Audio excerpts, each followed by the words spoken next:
तो देखो अर्थमेटिक का एक बेहतरीन क्वेश्चन है कि the Fibonacci sequence is defined by a1 is equal to 1 is equal to a2, यानी कि फर्स्ट टर्म और सेकेंड टर्म 1 के इक्वल है। ध्यान से समझना, इसमें दिया है कि a1 जो है वह इक्वल है 1 के, वह इक्वल है 2 के। यह चीज गिवन है क्वेश्चन में, ठीक है। ये सीक्वेंस होता क्या है, इसको हेमचंद्र श्रेणी भी कहते हैं। फाइबोनैची सीक्वेंस जो होता है वो ऐसा सीक्वेंस को कहा गया है जिस सीक्वेंस में दो पूर्ववर्ती नंबर जो होता है उस नंबर का सम जो होता है आने वाले नंबर के इक्वल होता है। फॉर एग्जाम्पल जैसे हम लेते हैं 0 और 1। 0 में 1 को ऐड किया जाए तो अगला टर्म क्या आएगा 1। 1 में 1 को ऐड किया जाए तो अगला टर्म आएगा 2। 2 में 1 को ऐड किया जाए अगला टर्म आएगा 3। 3 में 2 को ऐड किया जाए अगला टर्म आएगा 5। 5 में 3 को ऐड किया जाए तो रिजल्ट क्या आएगा, हमें 8 आएगा। या तुम ऐसे भी समझ सकते हो, देखो दो पूर्ववर्ती पहले का, दो नंबर पहले का, ये दोनों का सम क्या है 3 है। अब देखो ये दोनों नंबर का सम क्या है तो 5 है। अब देखो ये दोनों नंबर का सम क्या है तो 8 है। दो पूर्ववर्ती नंबर का योग क्या आ रहा है, अगला टर्म आ रहा है, और 8 और 5 को ऐड किया जाए तो आएगा 13। तो इस प्रकार के नंबर को क्या बोला जाता है, इस प्रकार के सीक्वेंस को बोला जाता है। कैसा सीक्वेंस है तो फाइबोनैची सीक्वेंस है, इसको बोला जाता है। और यहाँ पर हमें बोला गया है कि n का वैल्यू जो है 2 से बड़ा होना चाहिए, जबकि इस क्वेश्चन में यह बात गिवन है कि an जो है वह इक्वल है an-1 प्लस an-2 के, ठीक है।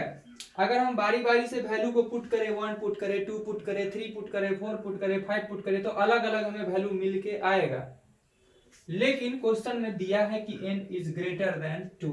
n का वैल्यू क्या लेना है, 2 से बड़ा लेना है। n का वैल्यू क्या लेना है, 2 से बड़ा लेना है। सपोज दैट, मान लो कि जब हम n बराबर 3 लेते हैं, क्योंकि n का वैल्यू हमें लेना है, यहाँ पे क्या चीज देखो, यहाँ पर क्वेश्चन दिया है n इज ग्रेटर देन 2, और n का वैल्यू कहां तक गया है 5 तक लाई कर रहा है। तो n इज इक्वल टू 3 लेते हैं तो यहाँ से a3 रिजल्ट हमें आता है क्या चीज निकल के, तो a n के जगह पर डालते हैं हम लोग 3 माइनस का 1 प्लस a n के जगह डालते हैं 3 और माइनस का 2, ठीक है यहाँ तक।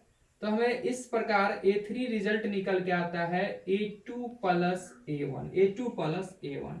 अब तुम ध्यान से देखना, इस क्वेश्चन में एक चीज गिवन होगा कि a1 जो है 1 है और a2 भी क्या है 1 है, तो a2 की जगह भी 1 डाल सकते हैं और a1 की जगह भी क्या डाल सकते हैं हम लोग 1 डाल सकते हैं। इस प्रकार हमें जो नंबर मिल के आया है a3 वह निकल के आया है रिजल्ट के तौर पे 2। क्या निकल के आया है रिजल्ट के तौर पे 2। ठीक इसी प्रकार जब हम लोग n बराबर 4 लेते हैं, जब n बराबर 4 लेते हैं तो यहां पर रखा जाएगा, ध्यान से समझना, इस फॉर्मूला में n की जगह क्या लेते हैं अब हम लोग 4 बराबर a, ठीक है। n की जगह क्या लेते हैं 4 माइनस 1 प्लस a, n की जगह लेते हैं 4 और माइनस 2। तो हमें रिजल्ट मिलता है यहां से a3 प्लस a2। अब ध्यान से देखना, a3 का वैल्यू हमने क्या लाया 2 लाया, 2 पुट कर दिया। a2 का वैल्यू हमें क्या पता था, क्वेश्चन में 1 पता था, 1 डाल दिया, तो क्या रिजल्ट मिला 3। अब देखो ये सीरीज तुम लोग को दिख रहा होगा, दिख रहा है। अगला हम लेते हैं जब when n is equal to, अब हम लेते हैं 5, n इज इक्वल टू क्या लेते हैं हम लोग 5, sorry n is equal to लेते हैं हम लोग 5। तो n जब 5 लेते हैं तो हमें यहाँ a5 रखना पड़ता है, इज इक्वल टू जहां n है वहां पे अब क्या रख रहे हैं हम लोग 5 रख रहे हैं, तो a5 minus 1 plus a5 minus 2, a5 minus 2 is equal to a4 plus a3। a4 का वैल्यू तुम देख सकते हो क्या मिला हमें 3 मिला है, कितना मिला है 3 मिला है, प्लस a3 का वैल्यू हमें क्या मिला था, तो a3 का वैल्यू 2 मिला था और रिजल्ट आता है 5। तो देखो इस सीरीज में तुम लोग को दिख रहा है कैसा सीरीज है, हेमचंद्र श्रेणी है, या बोल सकते हैं क्या चीज है फाइबोनैची सीक्वेंस है। तुम्हें दिख रहा होगा 2 आया है, 3 आया है, 5 आया है, जबकि क्वेश्चन में हमें निकालना है ये वैल्यू, ये डिवाइड का सिंबल है, हमें निकाल के रिजल्ट देना है an प्लस 1 बाई an बराबर निकालना है। तो n के जगह पर हम लोग सबसे पहले क्या डालते हैं, ध्यान समझना, n के जगह पर हम लोग क्या डालते हैं, ध्यान समझना, n की जगह सबसे पहले हम लोग डाल सकते हैं क्या चीज 2, नहीं, क्या डालेंगे 3 प्लस 1 by a 3 is equal to क्योंकि n इज ग्रेटर देन क्या था 2, तो यहां से रिजल्ट मिलता है हमें A4 बाई A3। A4 का रिजल्ट तुम लोग देख सकते हो क्या आया है, A4 का रिजल्ट हमें 3 आया है, जबकि A3 का रिजल्ट हमें क्या आया है 2 आया है। तो एक आंसर आता है 3/2। दूसरा आंसर निकालने के लिए देखो यहां पर हम लोग क्या लिए थे, when n is equal to क्या लिए हैं 3।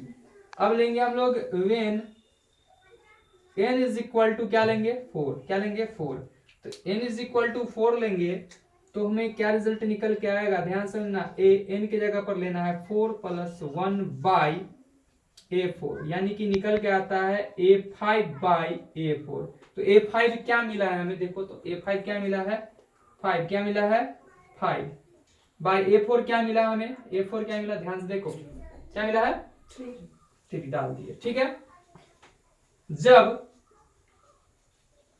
अगर हम लोग जब n बराबर क्या लेते हैं, आप मान लो कि 5 लेते हैं, वैल्यू कितना लेते हैं 5, तो इस सिचुएशन में क्या निकल के आता है A5 प्लस 1 बाई A5, यानी निकल के आता है A6 बाई A5। तो A6 क्या निकाले अभी हम लोग, A6 निकल के आया है क्या, नहीं निकल के आया है, तो A6 निकालना पड़ेगा। A6 निकालने के तो यहाँ पर हम लोग देख रहे हैं कि जैसे n का वैल्यू हम लोग 5 लेते हैं, A6 बाई A5 आ रहा है, यानी हमें हर हाल में A6 निकालना होगा। तो A6 निकालने के लिए हम लोग क्या करेंगे, ध्यान समझना, A6 इज इक्वल टू निकल के आएगा A6 minus 1 plus A6 minus 2, यानी रिजल्ट मिलता है A5 प्लस A4। तो A5 का हमें रिजल्ट क्या मिला था 5 मिला था, तो 5 पुट कर देते हैं, प्लस A4 का रिजल्ट हमें क्या मिला है, तो A4 का रिजल्ट हमें 3 मिला है, तो 3 डालते हैं, रिजल्ट आता है 8। यानी यहाँ पर A6 की जगह पर 8 बाई A5 की जगह पर क्या डाल सकते हैं हम लोग 5 डाल सकते हैं। इस प्रकार हमें ये 3 आंसर प्राप्त होता है इस रिजल्ट के लिए कि 5/3 है।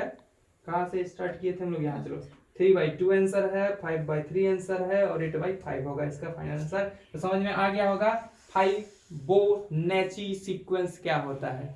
ठीक है, क्या होता है, पहले का 2 नंबर का जो सम होता है वो अगला टर्म होता है।